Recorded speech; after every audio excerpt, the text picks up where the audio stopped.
Don't move, little bird, the voice rumbled, a sound like grinding stones and shifting tectonic plates. It wasn't a request, it was an anchor. Marianella froze, the tray of pewter mugs trembling in her grip. Around her, the air in the tavern had turned to lead. Warriors who could snap a man's neck with a thought were now statues, their eyes wide with a terror that surpassed death. At her hip, a golden-haired boy no older than 5 had his teeth sunk deep into the wool of her sleeve. He wasn't growling. He was breathing, heavy rhythmic puffs of heat against her skin. The Alpha King's heir had claimed her, and the world held its breath for the blood to follow. The Silver Pine Tavern sat on the jagged edge of the Black Ridge Mountains, a place where the wind didn't just blow, it screamed. It was a neutral territory, a sanctuary of stone and timber where human travelers and the shifter-born shared the same air, provided the peace was kept. Marianella Everhart knew the rhythm of the storm better than she knew the sound of her own voice. To the regulars, she was the girl with the steady hands and the quiet eyes, a human orphan who had washed up on their doorstep 10 winters ago. She moved through the crowded room with the grace of a shadow, slipping between massive fur-clad shoulders and avoidant glances. The air tonight smelled of wet cedar and the metallic tang of an approaching blizzard. The tavern was packed. Shifters from the northern packs had come down from the high peaks, their eyes glowing amber and violet in the low firelight. They were restless. Rumors had been trailing them like wolves on a scent, whispers of the High King's return, of a crown of iron and a bloodline that had gone cold. "Another round, Nella," barked Damian Westbrook, a scarred veteran whose presence usually commanded the room. Tonight, even his hands shook as he gripped his flagon. "The storm is coming early, Damian," Marianella replied softly, her voice a silk thread in the coarse tapestry of the room. She reached for the empty mugs, her fingers brushing against the cold, condensation-slicked wood. "It's not the storm they're afraid of," Damian muttered, leaning in. His eyes darted to the heavy oak doors. "They say Frederick Darkmoor has crossed the border. He's searching for something, or someone." Frederick Darkmoor. The name was a curse whispered in the dark. The Alpha King of the Midnight Throne, a man said to be more shadow than flesh, governed by laws so ancient they were written in the marrow of the world. The doors didn't open. They surrendered. A blast of freezing air swept through the tavern, dousing half the candles and sending a spray of snow across the floorboards. The chatter died instantly, replaced by a silence so profound it felt like a physical weight. 2 figures stepped from the gloom. The first was a man of impossible proportions, wrapped in a cloak of black wolf pelt that seemed to absorb the light. His hair was the color of a winter midnight, and his eyes, a piercing crystalline blue, cut through the room with the precision of a blade. This was Frederick. Behind him stood a woman of sharp, icy beauty, Cordelia Frostwell, her hand resting on the hilt of a silver dagger. But it was the third figure that drew every eye. A small boy, perhaps 5 years of age, clutched the king's hand. He was a miniature mirror of the sovereign, save for the wild golden hue of his hair and a frantic, lost look in his eyes. The king didn't look at the warriors. He didn't look at the gold. He looked at the room as if it were a cage. "Food," the king commanded. The word vibrated in the floorboards. Marianella felt the collective shiver of the tavern. She was the only one moving. It was her job. It was her survival. She took a deep breath, the scent of the king hitting her, clove, ancient forest, and a terrifying, raw power. She approached the table they had claimed in the shadows. Her heart was a drum against her ribs, but her face remained a mask of calm. "Welcome to the Silver Pine," she whispered, lowering her head just enough to show respect but not submission. "We have venison stew and bread." The king's gaze snapped to her. It was like being stared down by a mountain. He didn't speak. He simply nodded, his eyes tracking the movement of her throat as she swallowed. As she turned to leave, she felt a small, hot hand snag the hem of her apron. She looked down. The young boy, Ambrose, was looking at her. His pupils were blown wide, shifting from human brown to a flickering, unstable gold. He was trembling, not from cold, but from an inner fire that seemed to be consuming him. "Stay," the boy whimpered. The tavern went white with tension. To touch a royal heir was a crime. To be touched by one was a death sentence if his father deemed it a threat.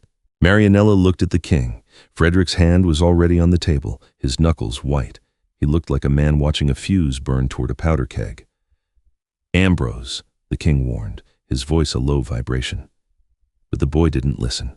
In a sudden blur-like motion of shifter speed, he lunged forward. He didn't bite to harm. He bit like a pup seeking a tether. His teeth sank into the thick woolly sleeve of Marianella's dress, anchoring himself to her arm. The sound of unsheathing steel hissed through the room as Damien and the other guards stood instinctively. Cordelia Frostwell's hand went to her throat. The king rose, his chair screeching against the stone. "Don't move!" the king growled, the command freezing the very blood in Marianella's veins. The heir had bitten a human. The heir was losing control. The Alpha King's heir was claimed by a waitress's sleeve, and the only thing louder than the silence was the sound of Marianella's heart beating for two. The panic was a tangible thing, a thick, greasy smoke that filled the lungs of everyone in the Silver Pine. Shifters were creatures of instinct, and instinct told them that a royal heir in a frenzy, even a small one, was a precursor to a massacre. Frederick Darkmoor stood motionless, his massive frame casting a shadow that reached the far wall. His eyes weren't on the tavern anymore. They were locked on his son's jaw, which was clamped firmly onto Marianella's forearm. He could see the pulse jumping in the girl's neck.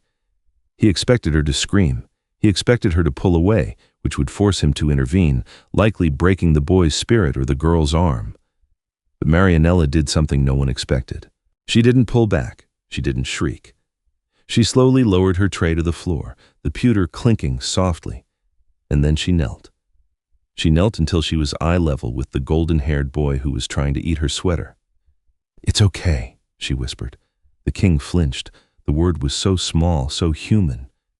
Ambrose's eyes were still gold, his small shoulders heaving. He was growling now, a low buzzing sound that meant his wolf was trying to surface before his body was ready.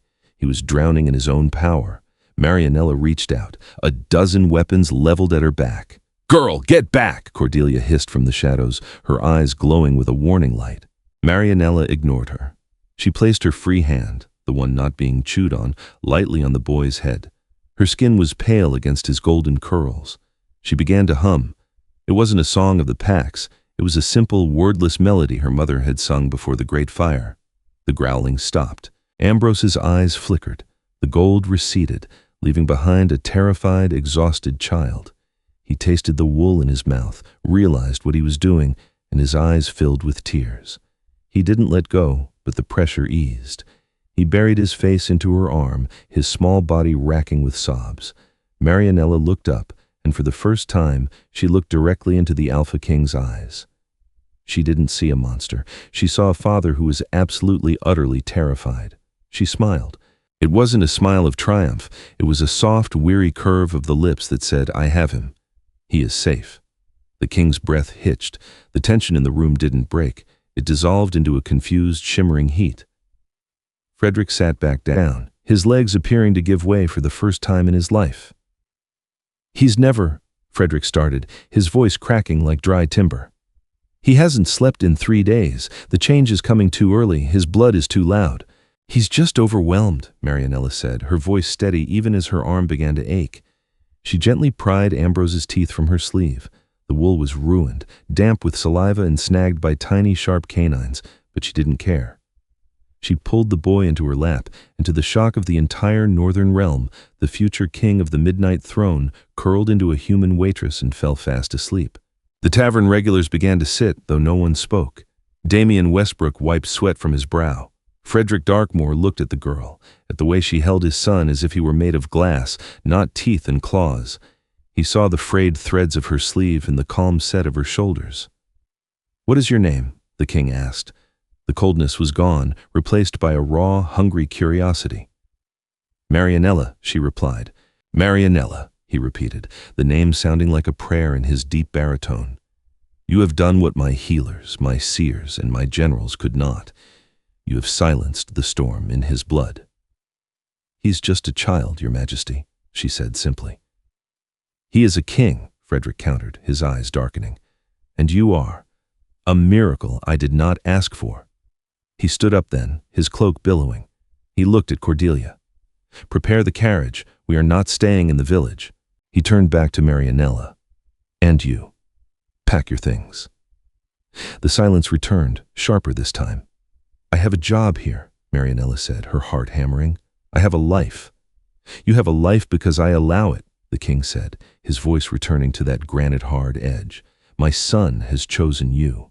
The laws of the first moon state that if an heir claims a tether during his first transition, that tether must remain until the moon is full.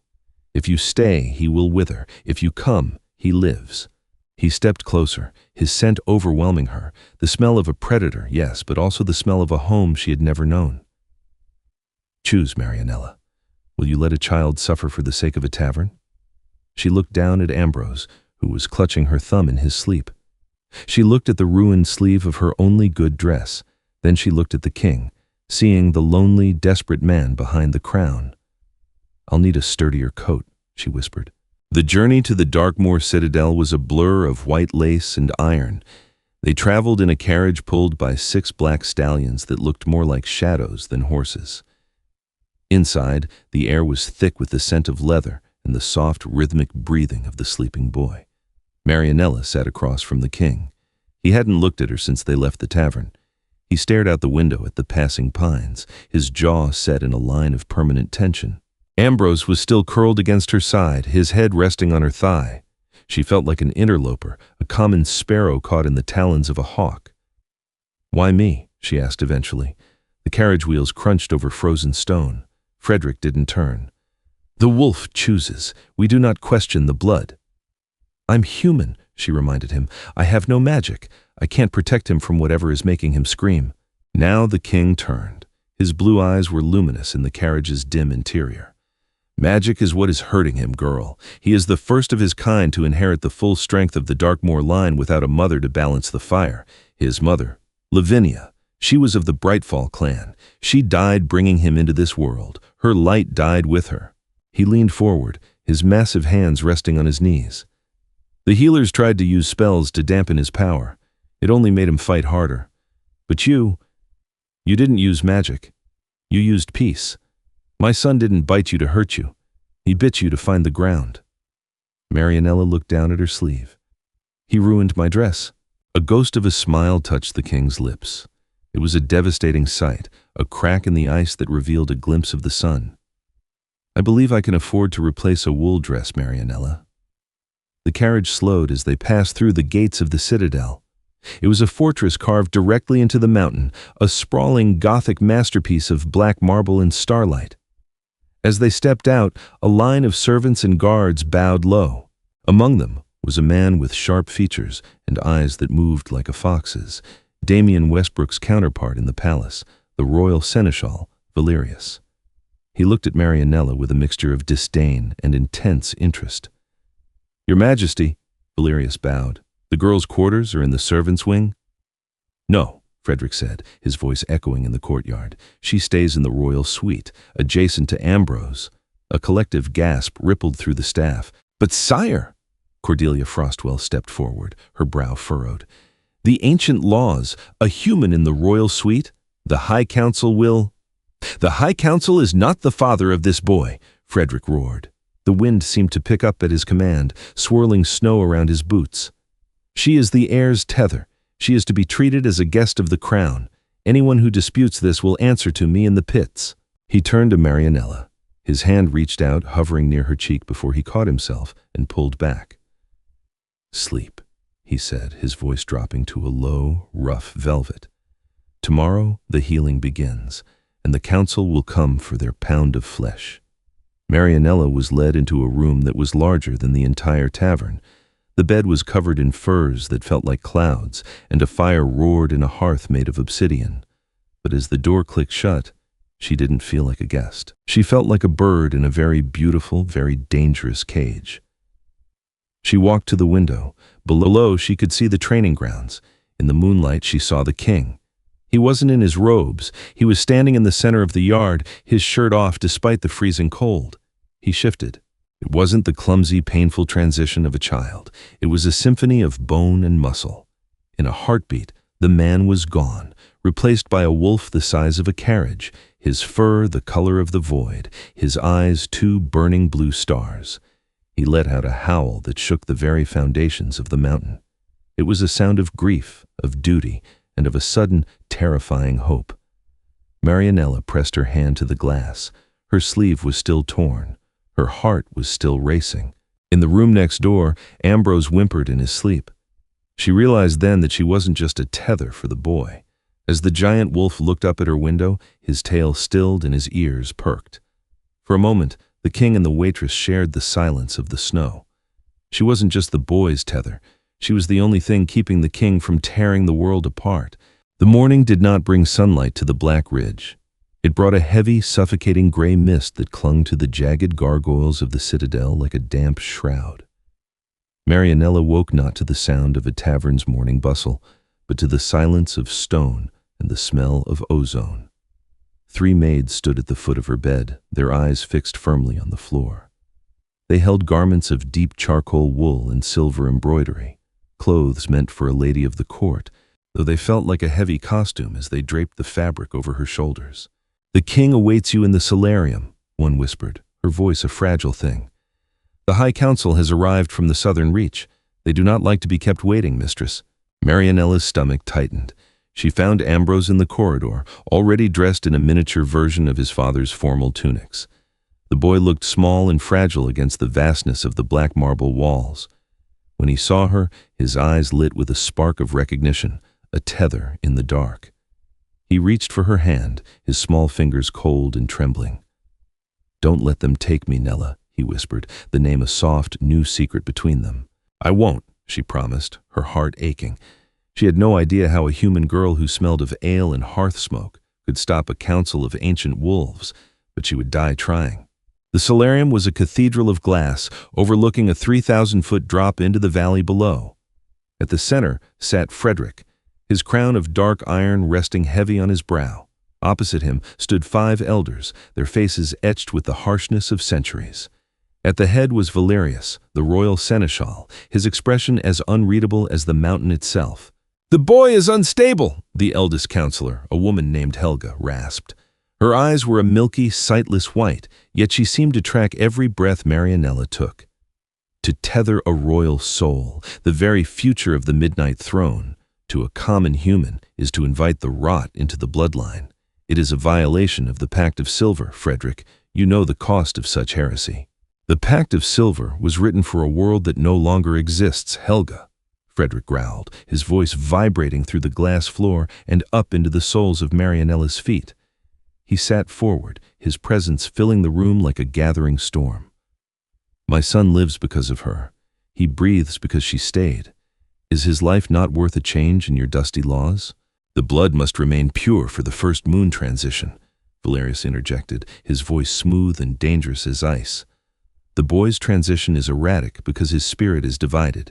He seeks the warmth of the human hearth when he should be seeking the cold of the hunt. This girl, she is a crutch. She makes the heir weak. A king who cannot survive his own blood is no king at all." Ambrose gripped Marianella's hand tighter, his knuckles turning white. She felt the heat rising in him again, the loud blood that Frederick had warned her about. The air around the boy began to shimmer with a faint golden distortion. Marianella stepped forward. The movement was small, but it silenced the room. She felt the weight of Frederick's gaze on her, heavy and expectant. "I am not a crutch," she said, her voice surprisingly clear in the cavernous space. "I am a bridge. You speak of the blood as if it is a cage, but he is a child. If you force him into the cold, before he knows the warmth of a hand that doesn't hold a sword, he won't be a king. He'll be a monster. Is that what the Pact of Silver wants? A beast on the throne?" A low, vibrating growl rippled through the elders. The scent of agitation, like dry pepper and old leather, filled the room. "How dare a human speak of the blood?" Helga hissed, her claws clicking against the stone floor. "I speak of what I see," Marianella countered, refusing to look away from the milky eyes. "I see a boy who is terrified of his own shadow because you have taught him that his shadow is all he is. If you take him from me now, he won't transition. He'll shatter." Frederick rose. He didn't look at the council. He looked at Marianella. In that moment, the Alpha King and the Waitress were the only 2 people in the world. He saw her courage, a flickering candle in a cavern of ice. He saw the way she didn't flinch, even as the most powerful shifters in the realm bared their teeth. "The girl stays," Frederick declared, his voice final. "She will remain as the tether until the full moon transition. If Ambrose survives the change with his mind intact, the council will recognize her status as his guardian. If he fails..." If he fails, Valerius said, a predatory glint in his eyes, the girl will be executed for the corruption of a royal soul, and you, Frederick, will step down. The Darkmoor bloodline ends with a whimper, and the council will choose a new sovereign. Marianella felt the floor drop away beneath her feet. The price of her presence was not just her life, but Frederick's crown, his entire legacy. Frederick didn't blink. He didn't hesitate. Agreed. He walked over to them, his heavy boots echoing like drum beats. He placed a hand on Ambrose's shoulder and another briefly on Marianella's arm. The heat of his touch seared through the charcoal wool, a silent promise of protection that felt more like a brand. "Do not fail me, Marianella," he whispered, so low the elders couldn't hear, "because I cannot lose both of you." The following days were a lesson in survival, conducted in the hushed, tension-filled corridors of the citadel. It was not a home. It was a machine of war and tradition. Marianella spent every waking hour with Ambrose, trying to guide him through the loud blood, the periods where his shifter senses became so acute that the sound of a falling snowflake outside the window was like a thunderclap, and the scent of a candle was an assault on his mind. They spent their time in the royal library, a place of ancient parchment, dust, and the faint, sweet scent of vanilla. She read him human stories, tales of knights who didn't shift, of stars that stayed still, of a world where your heart wasn't a battleground. She taught him how to breathe through the fire, to count his heartbeats until the world slowed down. But she was never truly alone. Frederick was always there, a shadow in the arched doorway, a silent presence at the edge of the firelight. He watched her with an intensity that made her skin prickle. He was a man who had never known a moment of true peace, and he seemed fascinated, perhaps even frightened, by the way she carried it like a shield. One evening, as the snow piled high against the stained glass windows, Frederick entered the library without his guards. He had discarded his heavy royal mantle, wearing only a simple black tunic that clung to the broad planes of his chest.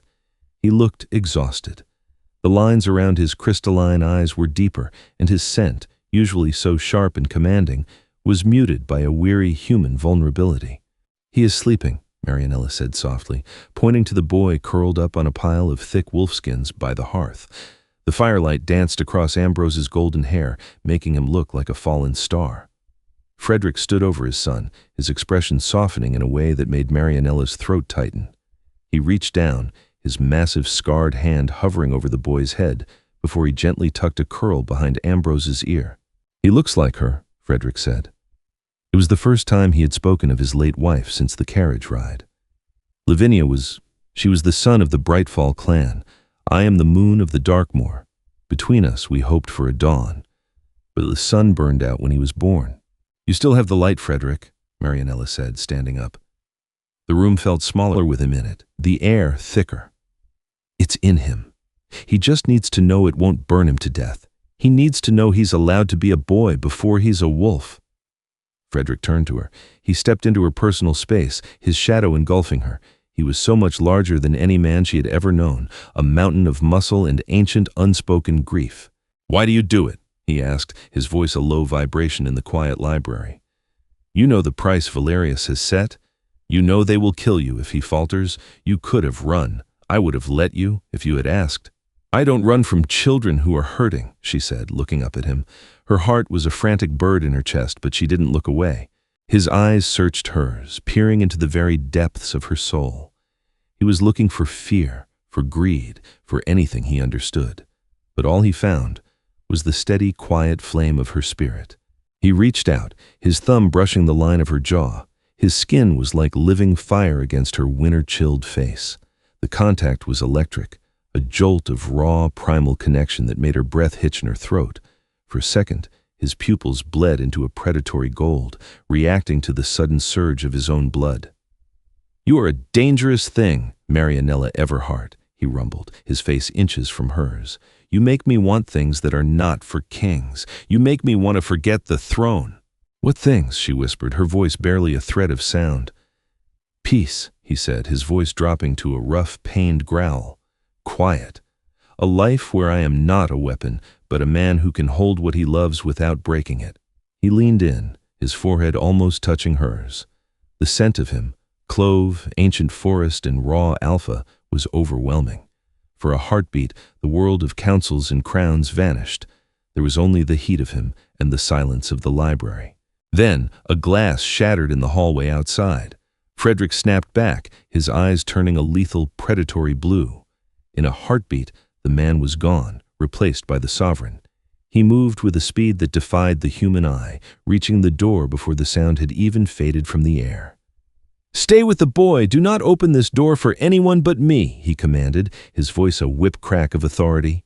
He disappeared into the darkness of the corridor. Marianella stood in the center of the library, her heart hammering against her ribs, the ghost of his thumb still burning like a brand on her skin. She looked at Ambrose, who was still asleep, unaware that the world outside was turning into a slaughterhouse. The shadows in the room seemed to grow longer, and for the first time, the ancient library didn't feel like a sanctuary. It felt like a trap. The assassination attempt had been clumsy but terrifying, a desperate move by someone within the Citadel's inner circle. A guard had been found with a silver-tipped crossbow near the library's secondary entrance. He had been executed before the sun rose, his blood staining the white snow of the courtyard, but the damage was done. The air in the fortress was now poison. Trust had evaporated like mist. Frederick refused to let Marianella or Ambrose out of his sight. He moved them to his personal chambers, a cavernous suite at the very peak of the mountain. It was a place of iron, fur, and heavy silk, with a balcony that hung over the abyss. "The council is getting restless," Cordelia Frostwell said, her voice echoing in the chamber. She stood by the heavy oak doors, her hand never leaving the hilt of her blade. "The full moon is in 3 days. They know that if Ambrose survives the transition, their power over you is broken. They will try again, Frederick. Valerius is moving in the shadows." "Let them," Frederick said, his voice cold as the mountain peak. He was sitting by the fire, sharpening a massive obsidian blade. The rhythmic sound of stone on steel was the only music in the room. Marianella watched him from the edge of the bed where she was playing a game of stones with Ambrose. She realized then that Frederick didn't just want to protect his son, he was protecting her with a ferocity that bordered on the obsessive. He had positioned his desk and his chair so that he could see her every movement, every breath. "Frederick," she called out softly, breaking the tension. He looked up, the blade stilled in his hands. "We can't stay in this room forever. Ambrose is wilting. He needs the air. The wolf inside him needs to run, even if it's just for an hour. If you keep him cooped up, the transition will be even more violent." "It's not safe," he snapped, the wolf in his voice near the surface. "It's not safe here either," she argued, standing up. "He's becoming a prisoner of your fear. And so am I. If we are to die in 3 days, let him at least see the sky one more time." Frederick looked at her, his eyes softening as they landed on the dark circles under her eyes. He realized then that he was suffocating the very thing he was trying to save. He was a creature of the wild, and he was trying to protect a bird by clipping its wings. "Tonight," he said, his voice low, "after the sun sets, we go to the Hidden Grove." The Hidden Grove was a pocket of ancient geothermal forest protected by the mountain's internal heat. It was a place where the snow didn't fall and the trees grew tall, silver, and ancient. It was the ancestral birthplace of the Darkmoor line. They traveled there in total silence, a small, grim party of 3. Frederick shifted as soon as they reached the tree line. The massive black wolf stood before them, his fur like a patch of midnight, his tail wagging once, a rhythmic, heavy thump against the mossy ground. Ambrose squealed with a delight Marianella hadn't heard in weeks and began to run through the tall, glowing grass. For the first time, he wasn't afraid. He was a pup in his father's magnificent shadow. Marianella sat on a mossy rock watching them play. The air here was warm and smelled of crushed mint and damp earth. She felt the crushing tension of the last week beginning to slide off her shoulders like an old cloak. The giant wolf approached her. He didn't growl. He lowered his head until his wet nose brushed against her knee. He huffed, a warm blast of air that smelled of the forest floor and deep ancient things. She reached out, her fingers trembling slightly, and buried her hands in the thick, coarse black fur of his neck. He was solid as stone, his heart beating a slow, powerful rhythm beneath her palms. It was a heartbeat that felt like the earth itself. "You're a good father, Frederick," she whispered into his fur. "Whatever happens under the full moon, he knows you love him." The wolf closed his eyes, leaning his massive weight into her touch. In this form he couldn't speak, but the communication was clearer than any words could ever be. He was saying thank you. He was saying, "I am here. and I will not let the world hurt you." Suddenly, the wolf's ears pinned back flat against his skull. He let out a low, vibrating growl that shook the very ground beneath Marianella's feet. He stepped in front of her, his hackles rising in a jagged line of fury. From the shadows of the silver trees, a figure emerged. It wasn't a guard. It was Valerius, his face pale and twisted in the moonlight. He wasn't alone. Behind him stood a dozen shifters, their eyes glowing with a treacherous, sickly gold. They carried spears tipped with pure, refined silver. "The king has abandoned his post," Valerius said, his voice echoing through the grove like a funeral bell. "He plays in the grass with a human servant and a broken heir while the borders of the realm bleed. The High Council has spoken, Frederick. You are unfit to lead. The Darkmoor line ends tonight." He leveled a silver-tipped spear at the black wolf's heart. "Kill the wolf, take the boy, and bring me the girl's head. We will tell the people the mountain claimed them." The grove exploded into a blur of teeth, fur, and the hiss of silver through the air. Frederick lunged, a black streak of pure fury that tore through the first line of attackers before they could even scream. But there were too many of them, and they were armed with the one thing that could slow an alpha. Marianella grabbed Ambrose, pulling him behind the trunk of a massive silver oak. "Stay here. Close your eyes. Don't look, Ambrose," she commanded, her voice shaking. She looked around for a weapon, but she had nothing but her bare hands and her wits. She saw Frederick being driven back toward the edge of a cliff, 3 silver spears lodged in his shoulder. He was losing blood, thick black blood that hissed where it touched the silver. He was slowing down. The poison was reaching his heart. "Frederick," she screamed, her voice echoing off the canyon walls. Valerius stepped toward the tree where they were hiding. He held a long dagger of pure silver, his smile twisted with a cold political malice. "Such a shame, little bird," he said, his eyes fixed on Marianella.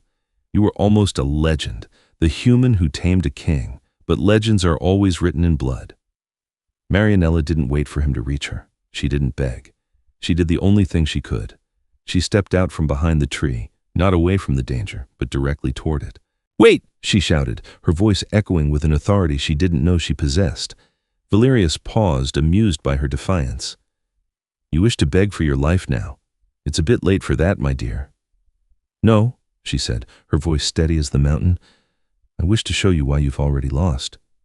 She turned toward the clearing where Frederick was fighting for his life. She didn't call to the king. She called to the boy.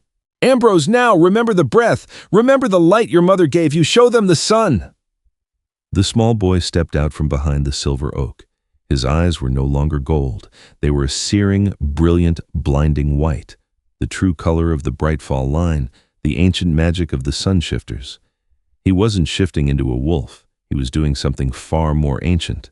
Ambrose let out a scream that wasn't a wolf's howl, but a wave of pure kinetic energy. It hit Valerius and his men like a physical blow, throwing them backward into the trees with the force of an avalanche. The silver spears fell from Frederick's body as the white magic washed over him, neutralizing the silver poison in an instant. The black wolf stood up, his wounds closing with impossible speed. He looked at his son, then at Marianella, his blue eyes burning with a mixture of terror and pride.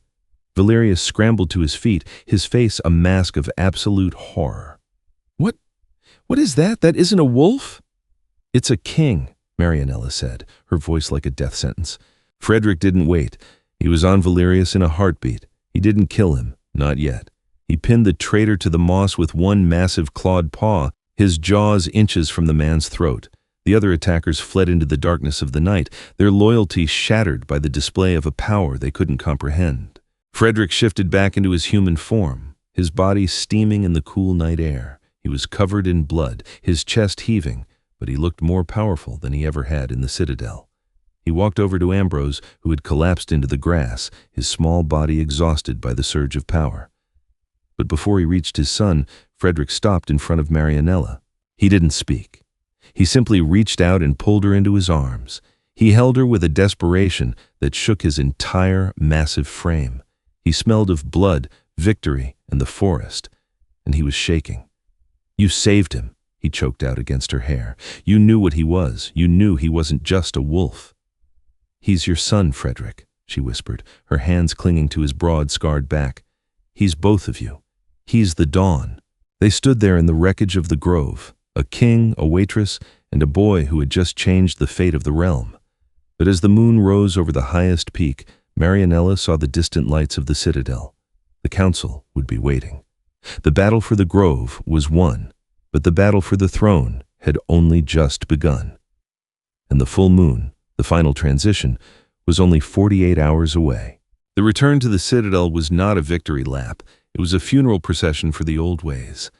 The air inside the black marble halls had turned frigid, the kind of cold that seeped past wool and skin to settle in the very marrow.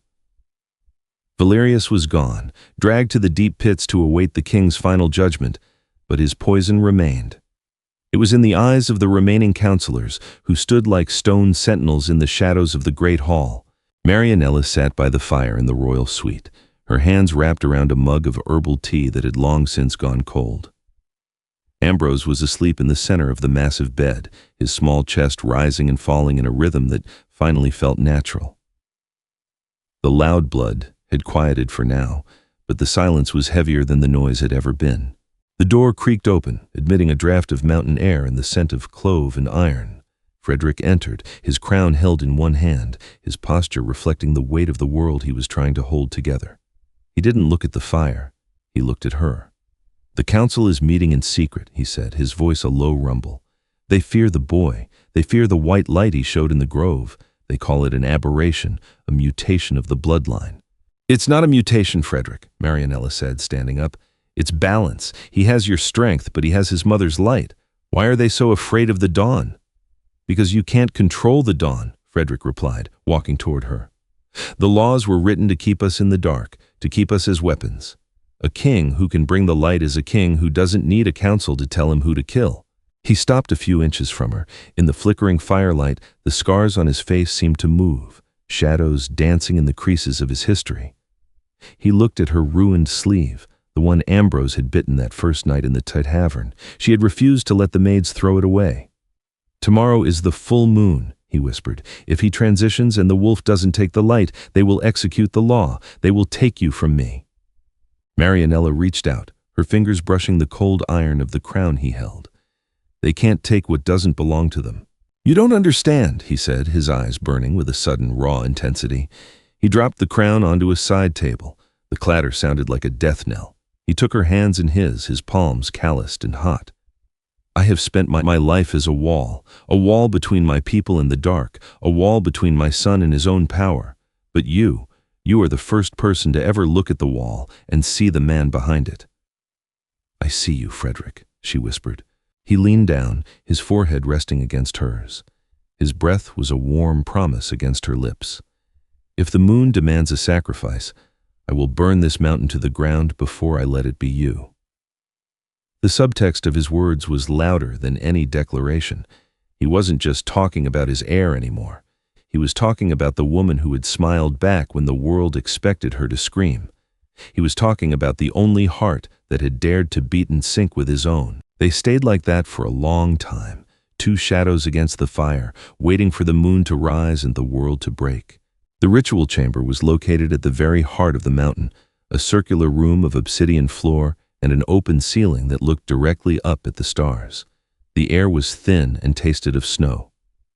Around the perimeter, the High Council stood in their silver-trimmed robes, their faces masked in the traditional veils of judgment.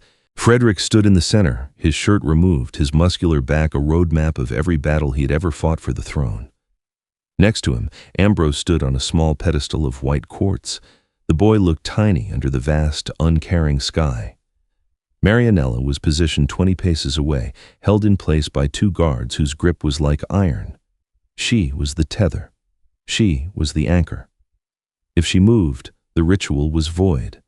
The moon hit its zenith. The silver light poured into the chamber like liquid, illuminating the obsidian floor until it looked like a dark sea. Ambrose began to shake. A low, guttural sound escaped his throat, not a cry of a child, but the grinding of shifting bone. "The transition begins," Helga cried, her sightless eyes turned to the moon. "Let the wolf claim the air. If the human soul remains, the blood is foul." Ambrose fell to his knees. His skin began to shimmer, the golden fur of the wolf pushing through. But then, the white light from the grove began to flicker at his fingertips. The two forces, the dark wolf and the white sun, began to clash within his small frame. The boy screamed, a sound of pure, unadulterated agony that tore through Marianella's soul. "Ambrose!" she cried, lurching forward, but the guards pulled her back. "Don't move, girl!" one hissed. "You'll kill him!" Frederick was on his own knees now, his eyes glowing blue, his own wolf howling in sympathy for his son's pain. He looked at Marianella, his face a mask of desperation. He couldn't help. The law forbade the Alpha from interfering in the first moon. Ambrose's body was a battlefield. The golden wolf was trying to emerge, but the white light was acting like a cage, trapping the transition in a half-state. The boy's heart was beating so fast it was a blur of sound. He was dying. The conflict was tearing him apart. "He's shattering!" Helga shrieked with a twisted sort of triumph. "The human tether has corrupted him. Prepare the silver." The counselors drew their ritual daggers. Marianella stopped fighting the guards. She closed her eyes. She stopped listening to the council and started listening to the heartbeat, the one she had spent weeks counting in the library. She found the rhythm of the loud blood. "Ambrose," she whispered. She didn't shout it. She sent it out like a thread of silk into a storm. "Don't fight the wolf. Don't fight the light. Let them be one. They aren't enemies, little bird. They are both you." She smiled. Even though he couldn't see her, she projected that same soft, weary peace she had given him in the tavern. In the center of the chamber, the chaos stopped. Ambrose opened his eyes. They weren't gold. They weren't white. They were a brilliant, shimmering silver, the color of the moon itself. The white light didn't fight the wolf. It infused it. The transition completed in a flash of radiance that blinded every person in the room. When the light faded, a small wolf sat on the quartz pedestal. Its fur was the color of fresh snow, but its eyes were the piercing, crystalline blue of his father. A sun wolf. A legend reborn. The silence that followed was absolute. The counselors stood with their daggers half raised, their mouths agape. The small white wolf stepped off the pedestal and walked directly to Marianella. The guards, terrified, let her go. She knelt, and the air of the midnight throne licked the salt of the tears from her cheek. The dawn broke over the Black Ridge Mountains with a clarity that hadn't been seen in generations. The mist had lifted, revealing a valley that looked like it had been washed clean by the moon. Inside the great hall, the High Council knelt. They didn't kneel out of respect. They knelt out of necessity. The law of the first moon was absolute, and the law said that the heir had transitioned. He was whole. He was powerful, and he was anchored to a human. Frederick stood before his throne, but he wasn't wearing his crown. It sat on the seat of the chair, a cold piece of iron that no longer seemed to matter. He looked at Helga and the others, his voice echoing with the authority of a man who had finally found his own light. "The pact of silver is dead," Frederick declared. "It was a pact of fear. Today, we sign the pact of the dawn. There will be no more executions for corruption. There will be no more walls between our people and the world." He turned to the doors. Marianella stood there, holding Ambrose, now back in his human form, sleeping peacefully against her shoulder. She looked tired. Her dress was wrinkled, and her hair was a mess of tangles. But to Frederick, she was the most radiant thing in the realm. He walked down the steps of the dais, past the kneeling elders, and stopped in front of her. "The council says you must be given a title," he said, his voice soft enough for only her to hear. "Guardian of the air, protector of the light." "I don't want a title, Frederick," she said, a small smile playing on her lips. "I just want to go back to the Silver Pine. I think I left a tray of mugs on the floor." Frederick laughed, a deep, rich sound that made the counselors flinch. He reached out and took Ambrose from her arms, handing the boy to Cordelia, who stood nearby with a look of newfound respect. Then, Frederick took Marianella's hand. "The Silver Pine is a good place," he said, "but the king needs a tether, and the man needs a reason to stay." He didn't wait for her to answer. He leaned in and kissed her, right there in front of the ancient wolves and the crumbling laws.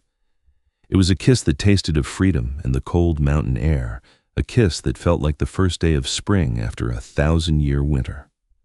The council watched in stunned silence as their king, the terrifying Alpha of the Midnight Throne, walked out of the citadel hand in hand with a waitress from the edge of the woods. A year later, the Silver Pine Tavern was more crowded than ever, But there were changes. The heavy oak doors were always open now, and the air inside was warm and smelled of cinnamon and laughter. Damian Westbrook sat at his usual table, watching as a small, golden-haired boy chased a pup through the legs of the patrons. No one panicked. No one reached for a sword. They just laughed and moved their feet. At the bar, Marianella was pouring a round of ale. She wore a dress of fine gray wool, but she still had the same steady hands and quiet eyes. A shadow fell across the doorway. A tall man in a simple traveling cloak stepped inside. He didn't look like a king. He looked like a traveler who had finally found his way home. He walked to the bar, his blue eyes fixed on the waitress. "Is there room for one more?" he asked, his voice a low, familiar rumble. Marianella looked up and smiled, the same smile that had silenced a storm and broken a curse. "Always, Frederick," she whispered. Outside, the sun set over the black ridge, casting a long golden light over the world. The wolves were no longer hiding in the dark, and the humans were no longer afraid of the moon. For the first time in history, the dawn and the midnight were at peace, bound together by a bond that defied both crown and curse. The Alpha King's Heir. Bit the Waitress's Sleeve is a story of how the smallest acts of kindness can dismantle the greatest structures of fear. Through the bond of Marianella, Frederick, and Ambrose, we see that love is not a weakness to be purged, but the ultimate strength that allows us to survive our own power. Their journey from the cold tavern to the radiant citadel reminds us that destiny is not written in ancient laws, but in the choices we make to protect one another. It is a poetic conclusion to a saga of transformation, proving that when the world expects panic, a simple smile can be the most revolutionary act of all. If you enjoyed this cinematic journey through the Black Ridge, please like, share, and subscribe for more epic romantic tales. Join our community to stay updated on the latest stories of fate, love, and legends.